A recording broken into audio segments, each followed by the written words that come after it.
공민왕의 마지막 불꽃을 지나 이성계의 위화도 회군까지 화끈하고 치열했던 고려 500년, 태조 왕건이 뿔뿔이 흩어진 삼국을 하나로 묶고 서희와 강감찬이 당대 최강 거란군을 말 한마디와 칼 한 자루로 잠재웠던 그 기계. 하지만 칼을 든 무신들의 반란과 30년 넘는 몽골과의 끈질긴 전쟁. 그 속에서도 8만 대 장경을 새기며 끝까지 버텨낸 독한 민족이었죠. 공민왕의 마지막 불꽃을 지나 이성계의 위화도 회군까지 화끈하고 치열했던 고려 500년, 지금 바로 시작합니다. 한 편의 드라마처럼 풀어보는 역사 이야기. 유익한 시간 되시기를 바랍니다. 918년, 한반도는 다시 한번 혼란에 빠져 있었습니다. 신라 경순왕이 아직 왕좌에 앉아 있었지만 그건 이름뿐이었죠. 진짜 한반도를 지배한 건 세계의 독립된 세력이었습니다. 후백제의 견원, 후고구려를 세웠다가 태봉으로 바꾼 궁예, 그리고 그 궁예의 부하였던 왕건. 송악, 지금의 개성 출신인 왕건은 호족 집안의 아들이었습니다. 그의 아버지 왕룡은 송악 일대를 지배하는 유력한 세력가였죠. 왕건은 어릴 때부터 뛰어난 전략가였어요. 궁예 밑에서 수많은 전투에서 공을 세웠고 백성들의 신망을 얻었습니다. 하지만 궁예는 점점 이상해졌어요. 스스로를 미륵불이라 칭하고 관심법이라는 것으로 사람들의 마음을 읽는다며 무고한 사람들을 처형했죠. 심지어 자기 아내와 두 아들까지 죽였습니다. 신하들은 두려움에 떨었어요. 918년 6월 마침내 폭발했습니다. 홍유, 배연경, 신순겸, 복지겸 등 4명의 장군이 왕건을 찾아왔어요. 더는 못 참겠습니다. 장군께서 왕이 되어 주십시오. 왕건은 처음엔 거절했지만 결국 민심을 생각해 받아들였습니다. 궁예는 도망치다 백성들에게 살해당했고 왕건은 새 나라의 왕이 되었습니다. 국호는 고려. 옛 고구려를 계승한다는 의미였죠. 왕건이 직면한 과제는 명확했습니다. 어떻게 다시 한반도를 하나로 만들 것인가? 하지만 그의 방식은 신라의 진흥왕이나 김춘추와는 달랐어요. 왕건은 무력보다 포용을 택했습니다. 먼저 호족들과의 혼인 정책을 펼쳤어요. 왕건은 무려 29명의 부인을 두었는데 이건 개인적 욕심이 아니었습니다. 각 지방의 유력 호족 집안과 혼인 관계를 맺어 동맹을 굳힌 거죠. 충주의 유천, 황주의 오씨, 평산의 박씨. 이렇게 전국의 세력가들이 왕건의 처가가 되었습니다. 이들은 왕건을 배신할 수 없었어요. 자기 딸이 왕비고 손자가 왕위 계승 후보였으니까요. 둘째로 사성 정책을 폈습니다.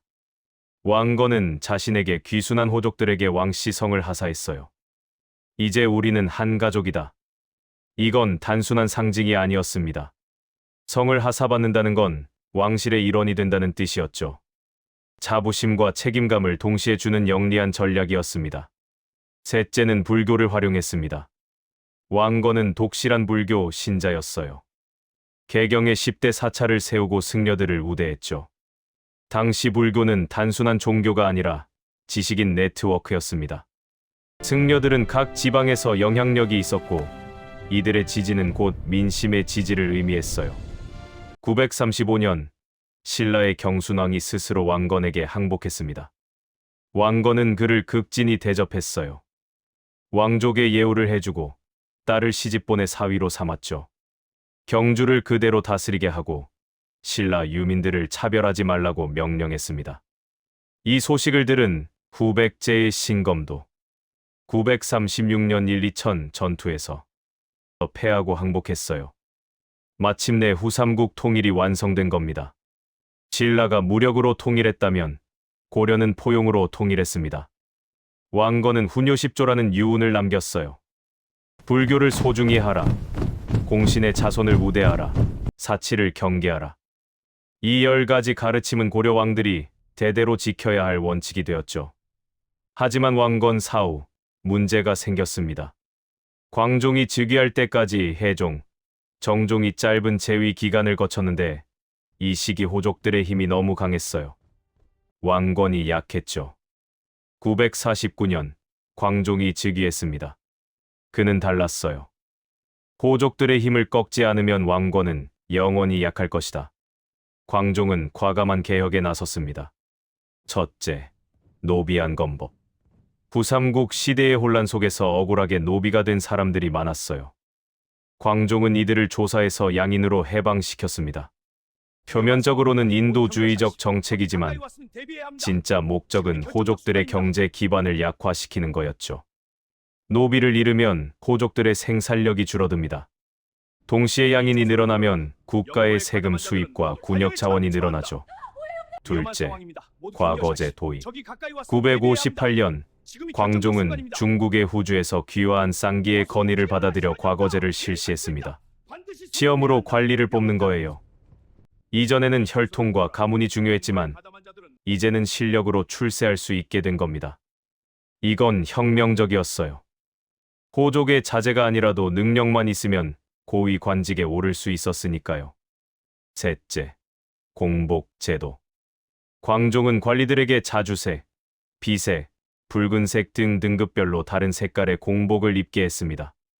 이건 시각적으로 위계를 명확히 하는 동시에 왕의 권위를 강화하는 장치였죠. 광종의 개혁은 거셌습니다. 반대하는 호족들은 가차없이 숙청했어요.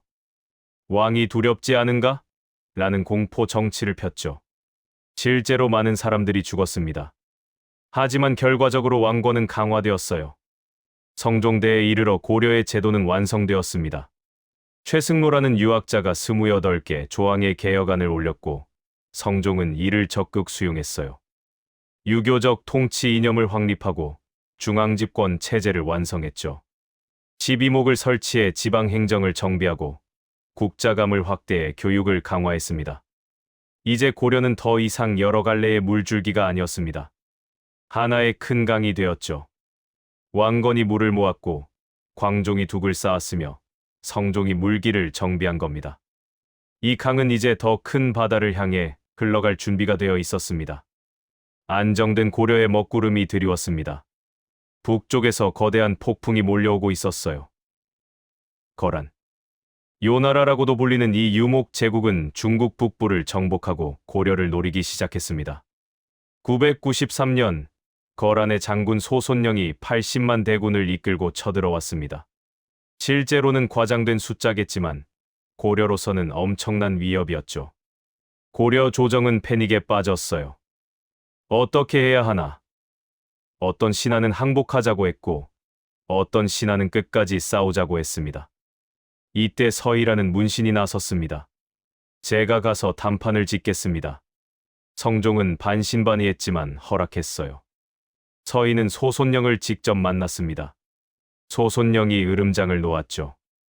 너희는 신라 땅에서 일어났으면서 고구려를 계승한다고 거짓말하고 있다. 게다가 송나라와 친하고 우리를 섬기지 않으니 이건 예의가 아니다. 서희는 침착하게 반박했습니다. 아니다. 우리나라는 고구려를 계승했다. 그래서 국호도 고려라 하고 평양을 서경으로 삼았다. 만약 영토로 따진다면 그대의 나라 동경도 또 우리 땅이다. 어찌 우리가 침범했다고 하는가?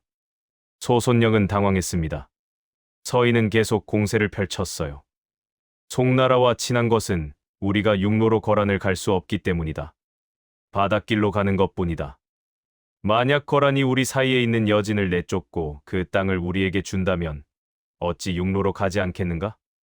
이건 천재적인 협상 전략이었습니다. 첫째, 고려의 정통성을 확립했어요. 우리는 고구려 후예다.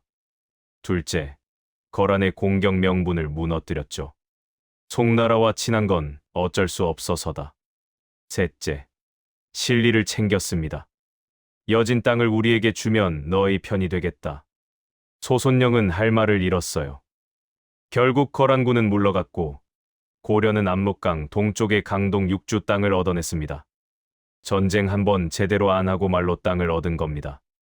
서희는 즉시 이 땅에 성을 쌓고 사람들을 이주시켰어요. 영토를 확실히 굳힌 거죠. 하지만 거란은 포기하지 않았습니다. 1010년 2차 침입이 있었어요. 이번엔 거란의 황제 성종이 직접 40만 대군을 이끌고 왔습니다. 구실은 고려의 강조가 쿠데타로 목종을 폐위했다는 거였죠. 역적을 치러왔다는 명분이었습니다. 고려군은 필사적으로 싸웠지만 개경까지 함락당했어요. 현종은 나주까지 피난을 갔죠. 하지만 거란군도 문제가 있었습니다. 보급이 끊긴 겁니다. 겨울이 다가오는데 식량이 부족했어요. 게다가 고려 백성들이 게릴라전을 펼치며 저항했습니다. 결국 거란군은 철수했고 철수하는 길에 강감찬에게 참패를 당했죠. 1018년 거란은 다시 왔습니다. 3차 침입. 이번엔 소배합이 10만 대군을 이끌었어요. 이번엔 확실히 끝내자. 하지만 고려도 준비가 되어 있었습니다. 강감찬 장군이 총사령관이 되었죠. 강감찬은 책만 읽는 문신이 아니었어요. 뛰어난 전략가였습니다. 강감찬은 귀주에서 거란군을 기다렸습니다. 그리고 기막힌 전략을 썼어요. 귀주 위쪽에 있는 강물을 둑으로 막아 놓은 겁니다. 거란군이 강을 건너려 할 때 둑을 터뜨렸죠. 순식간에 물이 쏟아지며 거란군이 떠내려갔습니다. 혼란에 빠진 적군을 고려군이 공격했어요. 귀주 대첩. 10만 거란군 중 살아 돌아간 건 겨우 수천 명이었다고 합니다. 완벽한 승리였죠. 이후 거란은 다시는 고려를 침공하지 못했습니다. 강감찬은 개경으로 개선했고 백성들은 환호했어요. 만세, 만세. 전쟁을 이겨낸 고려는 황금기를 맞았습니다. 11세기 중반, 고려는 국제 무역의 중심지가 되었어요. 개경 근처의 벽란도라는 나루터에는 송나라 상인은 물론 아라비아 상인들까지 왔습니다. 진기한 나라다. 고려라는 곳이. 고려의 명성은 세계로 퍼져나갔습니다. 아라비아 상인들은 고려를 커이라고 불렀고 이 이름이 유럽까지 전해졌죠. 훗날 커이라는 영어 이름의 어원이 된 겁니다. 고려 청자가 만들어진 것도 이 시기예요. 비색이라 불리는 신비로운 푸른빛. 송나라 사람들도 감탄했습니다. 천하제일 비색. 고려의 기술력은 세계 최고 수준이었어요. 불교 문화도 꽃을 피웠습니다. 의천이라는 승려는 천태종을 창시하고 수많은 불경을 모아 교장을 만들었어요. 개경에는 거대한 사찰들이 세워졌고 전국 곳곳에 석탑과 석불이 만들어졌습니다. 이 시기 고려 사람들의 자부심은 대단했습니다. 우리는 거란도 이긴 강대국이다. 우리 문화는 송나라에 뒤지지 않는다. 실제로 고려는 동아시아 3강 중 하나였어요. 송, 요, 고려. 이 세 나라가 균형을 이루며 공존했습니다. 하지만 이 평화는 영원하지 않았습니다. 12세기 중반, 고려 내부에 균열이 생기기 시작했어요. 문신 귀족들의 부패와 사치가 심해졌고 무신들은 차별받았죠. 폭풍우는 지나갔지만 새로운 소용돌이가 안에서 일어나고 있었습니다. 1170년 8월, 보름달이 뜬 밤이었습니다. 고려 의종은 신하들과 함께 연회를 즐기고 있었어요. 술과 음악, 춤. 왕과 문신들은 호화로운 밤을 보내고 있었죠. 하지만 문 밖에서 경비를 서던 무신들의 얼굴은 굳어 있었습니다.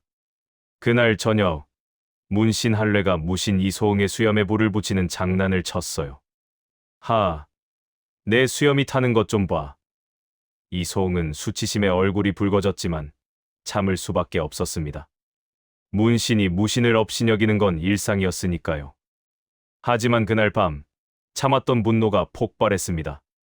정중부, 이이방, 이고 같은 무신 장군들이 모였어요. 더는 못 참겠다. 오늘 밤 모두 끝내자. 한밤중 칼을 든 무신들이 궁궐로 쳐들어갔습니다. 문신들은 속수무책이었어요. 이들 대부분은 책만 읽고 칼은 다뤄본 적 없는 사람들이었죠. 할례, 김돈중을 비롯한 고위 문신들이 차례로 살해당했습니다. 피가 궁궐 마루를 적셨어요. 의종은 폐위되어 거제도로 유배되었고 명종이 새 왕으로 추대되었습니다. 하지만 진짜 권력은 무신들 손에 있었어요. 이것이 무신정변입니다. 처음엔 정중부가 권력을 잡았지만 곧 권력 다툼이 시작되었습니다. 이이방이 정중부를 제거했고 이이방은 경대승에게 제거되었으며 경대승 사후에는 이이민 후에는 최충원이 권력을 잡았죠. 고려는 100년 가까이 무신들의 집권 시대를 맞이하게 됩니다. 최충원은 교정도감이라는 기구를 만들어 사실상 왕위에 군림했어요. 왕은 최씨 집안 마음대로 폐위하고 옹립할 수 있었습니다. 왕이 뭐 대수냐? 우리가 만들고 우리가 버리는 거지. 하지만 더 큰 재앙이 북쪽에서 다가오고 있었습니다. 몽골. 칭기즈 칸이 이끄는 이 유목 제국은 유라시아 대륙을 횡단하며 모든 것을 집어삼키고 있었어요.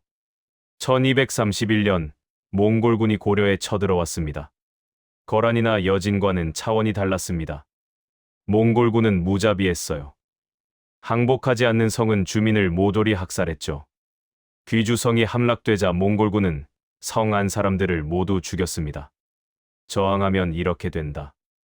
무신 정권의 최후는 결단을 내렸습니다. 강화도로 천도하자. 강화도는 섬이었어요. 바다를 건너야 했죠. 몽골군은 기마민족이라 물을 무서워했습니다. 배를 잘 다루지 못했어요. 강화도는 천연 요새였던 겁니다. 1232년 고려 조정은 강화도로 옮겨갔습니다. 하지만 백성들은요, 대부분 육지에 남았어요. 강화도로 갈 수 없었습니다. 백성들은 산성으로 피난하거나 몽골군에 맞서 싸웠죠. 처인성에서는 김윤우라는 승려가 몽골의 장군 살리타를 화살로 쏘아 죽였습니다. 충주성에서는 노비 출신 장수들이 끝까지 싸웠어요. 비록 우리는 노비지만 이 땅은 우리 땅이다. 강화도의 고려 조정은 이 기간 동안 무엇을 했을까요? 8만대 장경을 만들었습니다. 몽골의 침입을 부처의 힘으로 막아보자는 거였어요. 1236년부터 1251년까지 16년간 8만여 개의 경판에 불경을 새겼습니다. 하나하나 손으로 글자를 새기는 작업이었어요. 오류도 거의 없이 정확하게 만들어졌죠. 이건 단순한 종교적 기원이 아니었습니다. 우리는 이런 것을 만들 수 있는 문명국이다. 몽골 같은 야만인과는 다르다는 자부심의 표현이기도 했어요. 하지만 전쟁은 끝나지 않았습니다. 30년 넘게 몽골은 6차례나 쳐들어왔어요. 고려는 버텼지만 백성들의 희생은 컸습니다. 밭은 황폐해졌고 마을은 불탔으며 수많은 사람들이 죽거나 포로로 끌려갔죠. 1258년 최씨 정권의 마지막 최이가 살해당했습니다. 무신 정권이 무너진 거예요. 새로 권력을 잡은 김준과 이면은 몽골과의 협상을 시작했습니다. 이제 그만하자. 더는 못 버티겠다. 1270년 고려는 결국 개경으로 돌아왔습니다. 그리고 몽골, 즉 원나라와 강화를 맺었죠. 하지만 이건 대등한 평화가 아니었습니다. 굴욕적인 항복이었어요. 원나라는 고려를 속국으로 만들었습니다. 고려왕은 원나라 공주와 결혼해야 했고 왕세자는 원나라 수도에 가서 인질로 살아야 했어요. 왕의 이름에는 충동자를 붙여야 했습니다. 충렬왕, 충선왕, 충수광. 원나라에 충성한다는 의미였죠. 가장 아픈 건 공려 문제였습니다. 원나라는 고려에 계속 여자들을 요구했어요. 젊고 예쁜 여자들을 공려로 보내라는 겁니다. 수천 명의 고려 여성들이 원나라로 끌려갔죠. 가족과 헤어져 낯선 땅에서 살아야 했습니다. 100년간 이 굴욕은 계속되었습니다. 고려는 원나라의 정동행성이라는 지배기구 아래 놓였고 쌍성 총관부라는 원의 직할지가 고려 영토 안에 생겼어요. 주권이 침해당한 겁니다. 하지만 고려인들은 포기하지 않았습니다. 원 간섭기에도 문화는 살아있었어요. 이련은 삼국유사를 저술해 우리 역사를 기록했고 이재영 같은 학자들은 성리학을 받아들여 새로운 학문의 기초를 닦았습니다. 김부식이 쓴 삼국사기도 이 시기에 널리 읽혔죠. 고려는 겉으로는 굴복했지만 속으로는 정체성을 지켰습니다. 우리는 원나라가 아니다. 우리는 고려다. 이 자의식이 백성들의 가슴 속에 살아 숨쉬었어요. 원간섭기 동안 고려 사회는 변화하고 있었습니다. 새로운 학문인 성리학이 들어왔어요. 안양이라는 학자가 원나라에서 성리학 서적을 가져왔고 이를 배운 젊은 학자들이 생겨났죠. 이들은 불교 중심의 고려 사회를 비판했습니다. 불교는 현실을 외면한다. 우리에게 필요한 건 실용적인 유교 정치다. 이색, 정몽주, 정도전. 이들 신진 사대부는 새로운 세상을 꿈꾸고 있었습니다. 동시에 무신 집안 출신이지만 탁월한 전략가인 이성계가 북방에서 명성을 쌓고 있었어요. 1362년 홍건적의 2차 침입 때는 개경을 탈환했고 1370년대에는 왜구를 격파하며 영웅이 되었죠. 백성들은 말했습니다. 이성계 장군만 있으면 우리가 안전하다. 무너져가는 고려 왕조 속에서 새로운 힘들이 자라나고 있었습니다. 폭풍우는 아직 끝나지 않았지만 폭풍 뒤에 새로운 시대가 준비되고 있었어요. 본문 결제 새로운 바다를 향한 흐름. 1351년 22살의 젊은 왕이 즉위했습니다. 공민왕. 그는 원나라 궁궐에서 자랐고 원나라 공주 노국대장공주와 결혼한 사람이었어요. 누가 봐도 원나라의 꼭두각시가 될 운명이었죠. 하지만 공민왕의 눈빛은 달랐습니다. 나는 고려의 왕이다. 그 안에 불꽃이 타올랐어요. 때마침 원나라는 기울고 있었습니다. 중국 전역에서 반란이 일어났고 홍건적이라는 거대한 농민군이 원나라를 흔들었죠. 100년간 고려를 짓눌렀던 거대한 제국이 무너지기 시작한 겁니다. 공민왕은 이 순간을 놓치지 않았어요. 1356년 공민왕은 원나라의 옷을 벗어 던졌습니다. 정동행성 이문소 폐지, 친원파 기철 일당 제거, 쌍성 총관부 공격. 하나하나 원나라의 간섭을 떨쳐냈죠. 특히 쌍성 총관부 전투를 이끈 젊은 장군이 있었는데 그 이름은 이성계였습니다. 공민왕은 여기서 멈추지 않았어요. 안으로는 개혁의 칼을 휘둘렀죠. 승려 신돈을 등용해 전민변정도감을 설치하고 권문세족들이 불법으로 빼앗은 땅을 백성들에게 돌려주기 시작했습니다. 빼앗긴 땅을 되찾아라. 권문세족들은 분노했습니다. 하지만 공민왕은 물러서지 않았어요. 개혁의 돛을 올린 배는 거센 바람을 가르며 앞으로 나아갔습니다. 그런데 1365년 비극이 찾아왔습니다. 공민왕이 가장 사랑했던 노국대장공주가 난산으로 죽은 겁니다. 공민왕은 무너졌어요. 그 후 그는 변했습니다. 신돈에게 너무 많은 권력을 주었고 현실감을 잃어갔죠. 1371년 신돈이 제거되었습니다. 1374년 공민왕마저 자객의 칼에 쓰러졌어요. 44살. 고려의 마지막 개혁군주는 이렇게 쓰러졌습니다. 하지만 그가 뿌린 씨앗은 살아있었어요.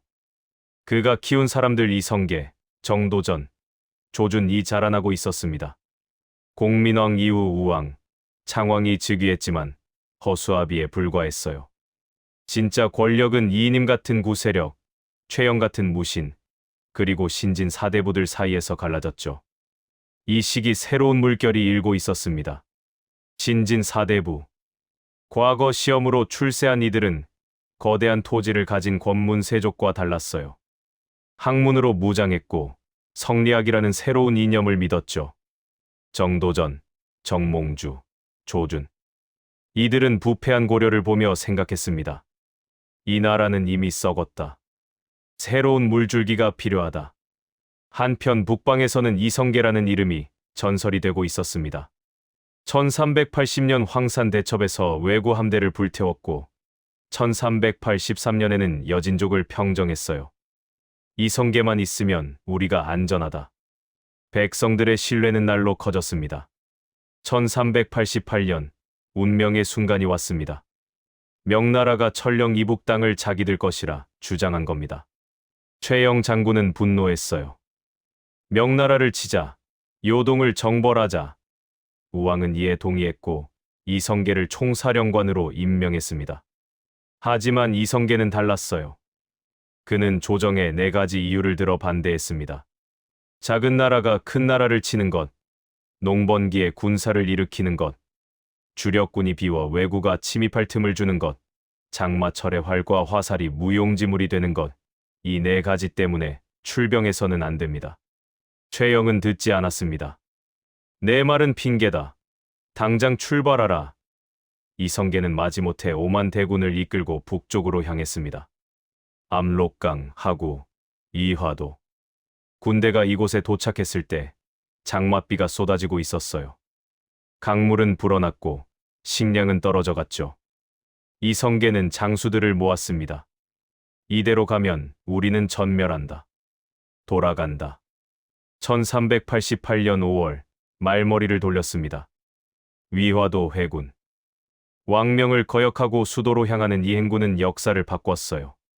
쿠데타였습니다. 개경에 도착한 이성계는 최영을 유배 보냈고 우왕을 폐위했습니다. 창왕을 세웠다가 다시 폐위하고 공양왕을 옹립했죠. 하지만 누가 봐도 이성계가 진짜 권력자였어요. 정도전이 속삭였습니다. 장군, 이제 새 나라를 세우십시오. 고려는 이미 끝났습니다. 하지만 정몽주가 버티고 있었어요. 고려를 배신할 수 없다. 1392년 선주교. 이방원의 칼이 정몽주를 찔렀습니다. 이런들 어떠하며 저런들 어떠하리. 피를 토하며 읊은 정몽주의 단심가는 고려에 대한 마지막 충절이었습니다. 마지막 장애물이 무너졌습니다. 1392년 7월 17일 이성계는 수창궁에서 왕위에 올랐어요. 국호는 조선. 새 나라가 탄생한 순간이었습니다. 474년간 흐르던 고려라는 물줄기가 멈췄습니다. 아니, 멈춘 게 아니었어요. 더 넓은 바다로 흘러들어간 겁니다. 조선이라는 새로운 바다로. 고려는 무엇을 남겼을까요? 코리아라는 이름을 세계에 알렸고 8만대장경이라는 인류의 유산을 만들었으며 비색 청자의 아름다움을 빚어냈습니다. 서희의 지혜로 강동 6주를 얻었고 강감찬의 용맹으로 거란을 물리쳤죠. 30년 넘게 몽골과 싸우며 민족의 자존심을 지켰고 과거제로 능력 있는 사람이 출세하는 길을 열었습니다. 완벽하지 않았습니다. 무신들이 칼을 휘둘렀고 100년간 원나라의 지배를 받았으며 결국 새 왕조의 자리를 내줬죠. 하지만 그 속에서도 물줄기는 흘렀습니다. 멈추지 않았어요. 왕건이 모은 물, 광종이 쌓은 두, 서희가 지킨 물길, 강감찬이 막아낸 폭풍, 무신들이 일으킨 소용돌이, 몽골의 해일 속에서도 새긴 8만대 장경, 공민왕이 올린 마지막 돛, 그리고 이성계가 연 새로운 바다. 474년의 모든 순간이 고려였습니다. 그 물줄기는 조선이 되었고 대한민국이 되었으며 지금 우리가 되었습니다. 500년의 푸른 꿈 고려. 그 물줄기는 여전히 흐르고 있습니다. 오늘 이야기가 마음에 남으셨다면 구독과 좋아요 부탁드립니다. 곧 다른 이야기로 찾아뵙겠습니다. 감사합니다. 항상 건강하시고 행복하세요.